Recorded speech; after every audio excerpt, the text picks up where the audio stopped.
If you gonna bet look at it? Who $100 gonna on a look at single it? number and win, the casino pays you $3,500. But the actual odds of hitting your number are 36 to 1, not 35 to 1. So you should have been paid $3,600. That missing $100 is the house's cut. Looks like nothing. But multiply it by 1,000 players a day, every day for 30 years. Bro, I only got Now like, look at American Roulette. Same 29 wheel, followers on same Twitter, payout, bro. same rules, except they added one extra slot. The double zero. By adding a single pocket, the casino doubled its edge from 2.7% to 5.26%. The player at the table cannot tell the difference. The math I've been thinking about it, Lou. I'm talking about Slime, Slam. I ain't gonna lie, bro. That's how I feel, bro. I almost won, like, it was something crazy. It was probably like 2,000, bro. But I was off by 2. But I got 15 on my account. I stopped betting on basketball. I said I was waiting for the NFL. I hope this shit come through. I gotta make a third account though, cause I'll be beating my shit. Me too. But I deactivated my shit last night. Let's see how long I last. Then you're supposed to get 3 point. You supposed to get 3,600 though. Wait, what age you gotta be to get in the casino? 21. 21. notices every single Unless you got a fake ID. time. But roulette isn't where the money lives. The real story is slots. Slot machines run a house edge of 5 to 15%. And here's the part that breaks people's brains. The cheaper the machine, the 9 higher plus the 10. edge. 21. Penny slots, the ones Grandma feeds her change into all afternoon, those are running 12 to 15%. Per dollar wagered, Grandma is statistically the most profitable customer in the entire building. She's giving the casino 30 times more than a millionaire playing blackjack at the high-limit table, where the edge is just 0.5%. That's why if you walk onto any Vegas Strip casino floor, the first thing you'll see is a sea of slot machines.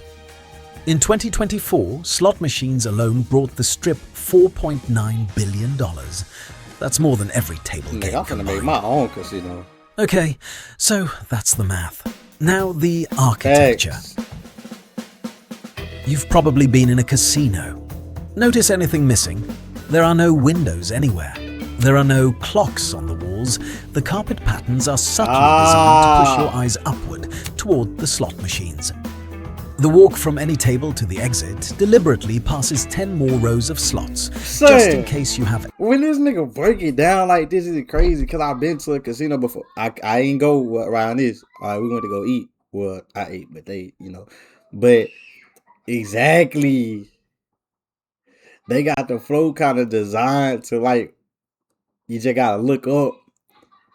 No windows, so you can't look to see if it's dark outside to go home. Bro, that is insane, bro. anything left in your pocket. What The industry fuck? has a term for all of this. Engineered immersion. The goal isn't to win your money once. The goal is to keep you inside with no time reference until the math has time to do its work.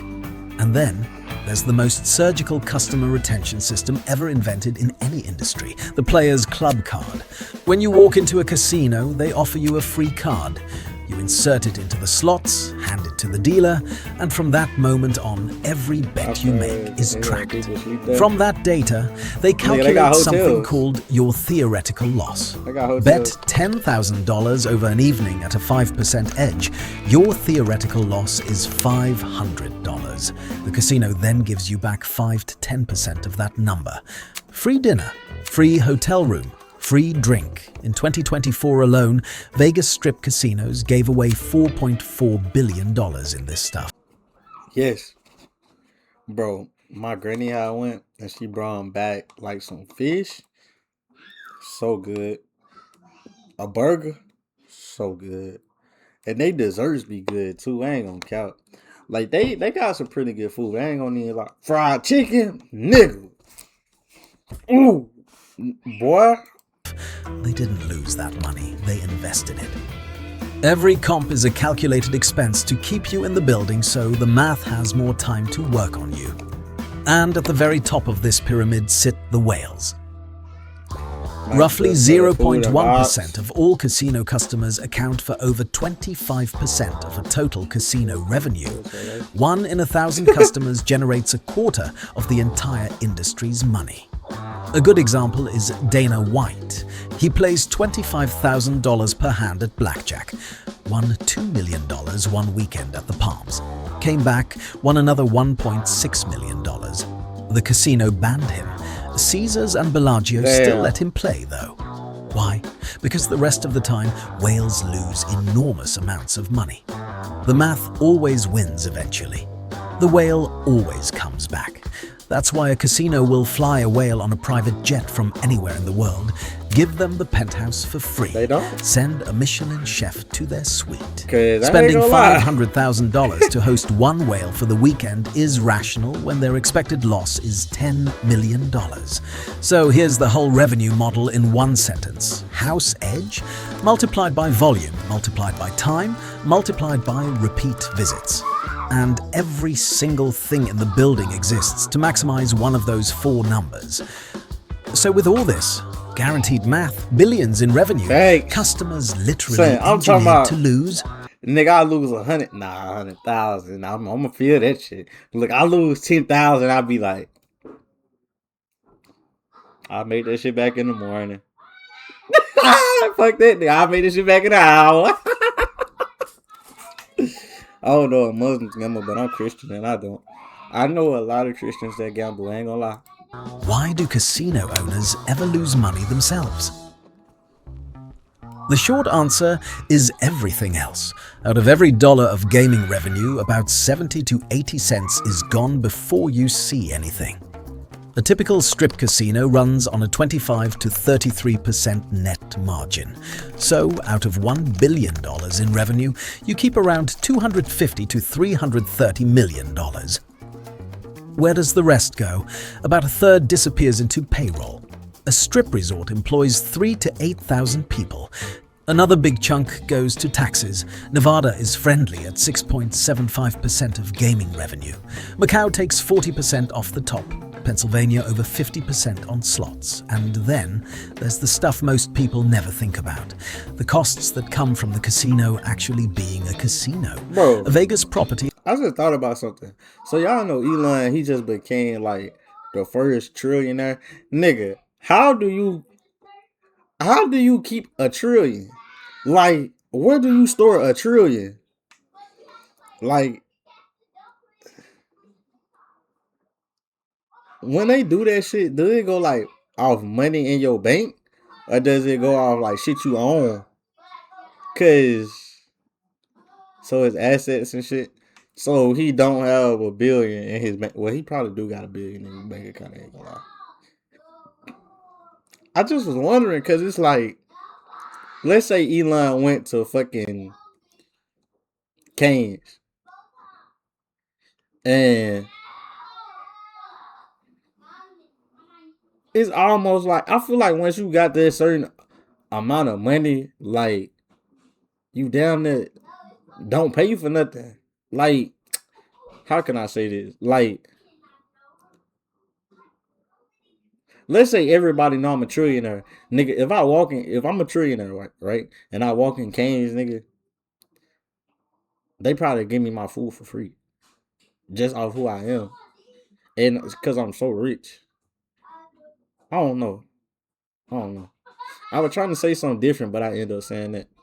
Nigga, I don't even know what I'm saying. He can get everybody on earth around $150 and still be right. Nigga, 1,000 nigga and still be right. You know how much a trillion is, nigga? Has more cameras per square meter than most prisons. Every table, every cashier, every escalator, every basically parking what I'm spot is saying. on 24/7 watch, with a separate surveillance department that does nothing else. Then there are the cards themselves. Nigga probably already own Every one. strip casino swaps fresh decks onto each table every 4 to 8 hours to prevent marking, which adds up to millions of brand new decks thrown out every single year. The Bellagio keeps over $150 million in physical cash inside the building at all times. And the insurance and logistics for that alone cost millions. Drinks pour by the tens of thousands. who trying to go hit a lick at a casino. That nigga said they got 150 million in that bitch in cash. I'm finna blow that bitch off. Y'all think they gonna kill me? You know what I'm saying, Gerald? Shit, what you trying to go handle that? Shit. All we gotta do, catch a couple hats. Shit. Flee the country. Shit. Who gonna stop us, Gerald? Shit. Every day. Not out of generosity, but because a slightly drunk gambler bets bigger and stays longer. And drunk gamblers fall, fight, and lose money they decide must be somebody else's fault, which is why casinos get sued more often than doctors and pay liability premiums that climb every year. The math gives you a guaranteed top line. Everything below it is a fist fight. That fist fight is where most casino owners lose, and it has a small set of repeat patterns. Casinos can fail for a lot of reasons, but two mistakes show up over and over again, and almost every famous casino bankruptcy in modern history boils down to one of them. Mistake 1. Too much debt. In 1990, Donald Trump opened the Trump Taj Mahal in Atlantic City and called it the 8th wonder of the world. He financed it with $675 million in junk bonds at 14% interest. Just to service the debt, the casino had to generate nearly $100 million a year before any other expenses. 6 months after opening, it missed its first bond payment. By 1991, it was in bankruptcy. Don't build a casino on debt that needs the building to be perfect from day one. No casino is perfect from day one. Mistake 2. Wrong product for the market. This one has killed a lot of buildings. In 2012, a $2.4 billion property called Revel opened in Atlantic City, built for Wall Street executives instead of bus trip retirees. They banned smoking on the gaming floor. No buffet, no players' club. In the gambling world, that's roughly like opening a fitness club and banning sweat. The hedge fund crowd never showed up. The retirees they'd alienated never came. Closed 2 years later, sold for $82 million, 3 cents on the dollar. In 2016, Lucky Dragon opened off the Vegas Strip, a $160 million boutique casino built entirely for Asian customers. Asian language signage, feng shui interiors, no 4th floor. Turned out, Asian high rollers who flew to Vegas wanted Vegas, the fountains, the spectacle, the chaos. Not a smaller version of what they'd left at home. Closed 14 months later. Sold for $36 million. If you're going to build a $2 billion building, make sure somebody actually wants to be inside it. Step back for a second. The economics of this industry are paradoxical. A casino has the most reliable revenue mechanism in business. There's no other industry where the math guarantees the top line so cleanly. A bakery doesn't know how many croissants it'll sell tomorrow. A casino knows almost exactly how much its slot machines will hold this year, give or take a few percent. And yet casino operators go bankrupt at rates that would embarrass a tech startup. Why? Because the math only works at scale and over time. Every casino takes years to pay back its construction. The house edge is rigid, you can't raise it in a bad year, which means everything outside the math has to also be perfect. Your debt, your costs, your country, your timing, the mathematical floor is bulletproof. Everything you build on top of it isn't. The whole industry is essentially the same trade. Guaranteed revenue against unguaranteed everything else. Survive 20 years of that, and the rewards are some of the largest fortunes ever built.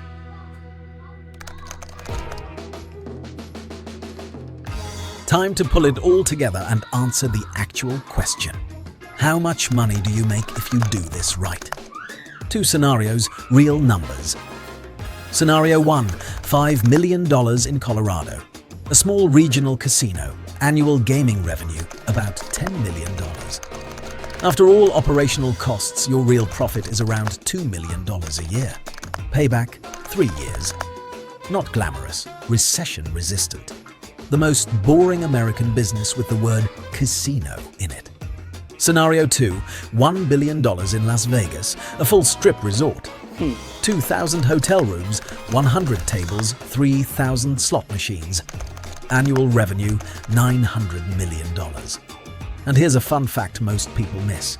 Only 1/3 of that comes from gambling. The other 2/3 is hotel, restaurants, shows, conventions. A modern strip casino is barely a casino. It's a resort that uses gambling as the loss leader to pull customers in.